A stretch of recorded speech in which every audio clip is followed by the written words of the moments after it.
Hello students, myself Suman. Welcome to my YouTube channel Study with Suman. Dear students, in this video, I'm going to explain class 8th SST of NCERT pattern. Our book is Civics, यानी कि राजनीति विज्ञान. We will take lesson number 3. हमें संसद क्यों चाहिए. तो dear students, मैंने अपनी पिछली वीडियो में संसद की रचना के बारे में बात की थी. आज हम बात करेंगे संसद की शक्तियों और उसके कार्यों की. तो संसद की शक्तियों एवं कार्यों का वर्णन करो. संसद देश के नागरिकों की किस प्रकार मदद करती है, क्या काम करती है. आइए हम शुरू करते हैं. संसद जो है देश के नागरिकों को प्रतिनिधित्व प्रदान करती है, यानी कि देश के जो अलग अलग हिस्सों से नागरिक जो हैं वो चुनकर, यानी कि जनता द्वारा चुनकर जो है वो लोकसभा में आते हैं, संसद में आते हैं और आम जनता उसे प्रत्यक्ष चुनाव प्रणाली द्वारा प्रक्रिया द्वारा चुनती है. अब संसद जो है जनता के लिए कानून बनाती है. तो संसद क्या काम करती है.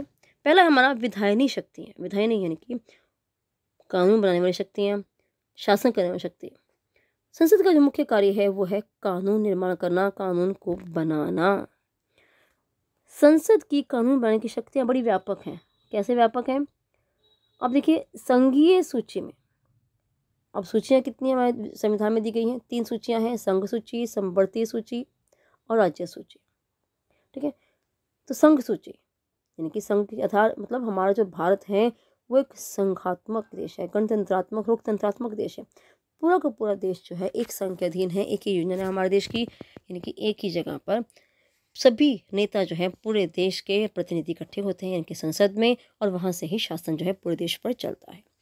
तो संघ सूची में दिए गए विषयों पर इसे कानून बनाने का अधिकार है. जो विषय यहाँ दिए गए हैं, कौन से क्षेत्र हैं, सभी पर इस पर कानून बना सकती है संसद. और समवर्ती सूची पर संसद और राज्यों की विधान पालिका यानी कि जो एमएलएज हैं, जो स्टेट की जो असेंबलीज हैं, वो भी दोनों को ही कानून बनाने का अधिकार है. लेकिन यदि किसी विषय पर संसद और राज्य की विधान पालिका में के कानून में परस्पर विरोध हो, यानी कि दोनों आपस में एक दूसरे के विरोधी हों, संसद उस कानून को ना पास करना चाहती हो, तो ऐसी स्थिति में क्या होता है, संसद का कानून लागू होता है. कुछ परिस्थितियों में राज्य सूची के विषयों पर भी कानून बनाने का अधिकार संसद को प्राप्त है. राज्य सूची मतलब राज्य के विषयों पर.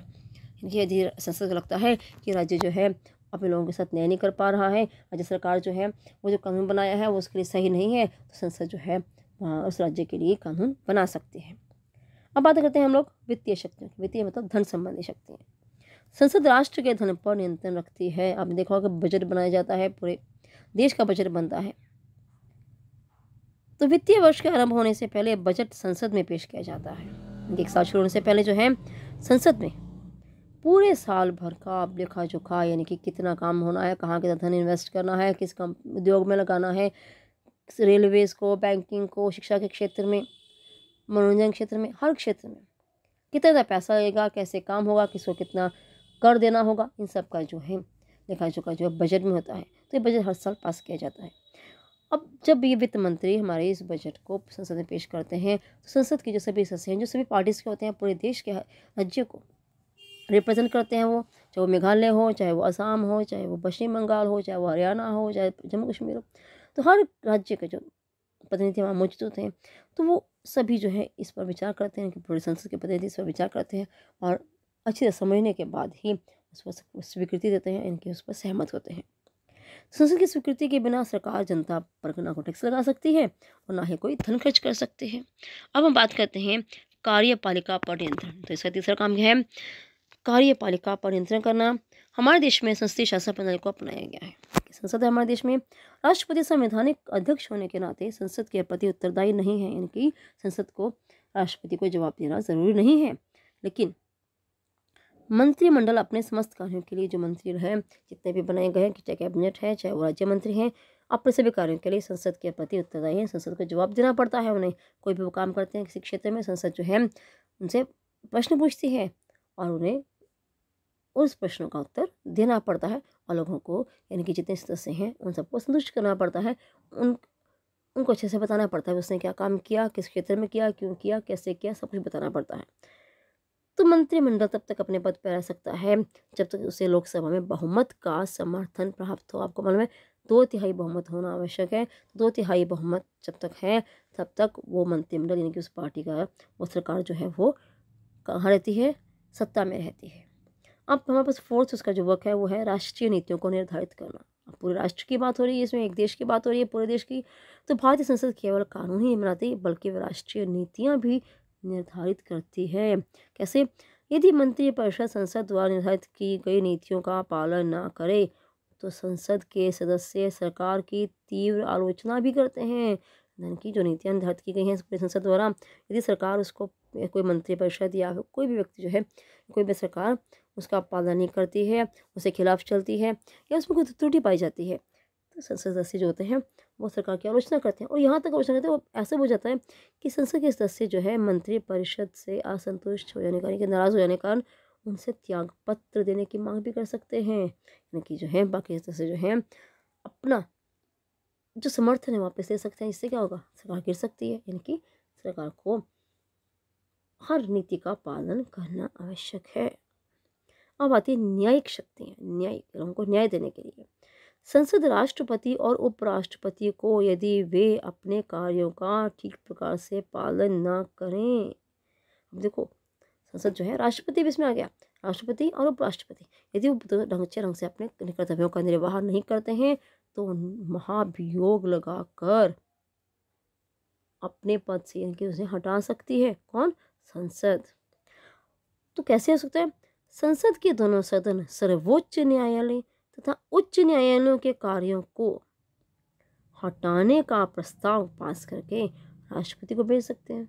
समझ सकते हैं ना इसमें, ठीक है।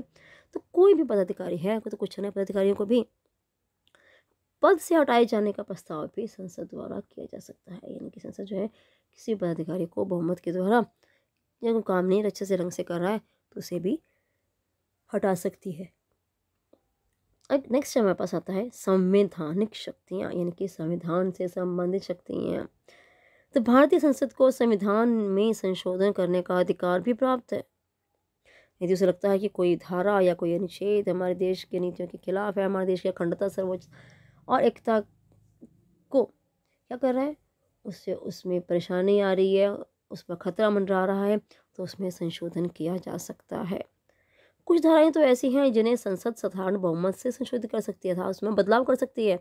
और कुछ धाराओं का संशोधन करने के लिए दोनों सदनों में संशोधन प्रस्ताव को बहुमत और जितना उपस्थित व्यक्ति हैं वोट, जितने वहाँ वोटिंग होती है इस काम के लिए, उसके लिए 2/3 यानी कि 2/3 2/3 बहुमत से पास होना आवश्यक है। यानी कि 2/3 जो मेंबर्स हैं उन सबको उस काम के पक्ष में, यानी कि जो भी संशोधन जो करना चाहती है सरकार, तो उसके पक्ष में वोटिंग अनिवार्य है, आवश्यक है।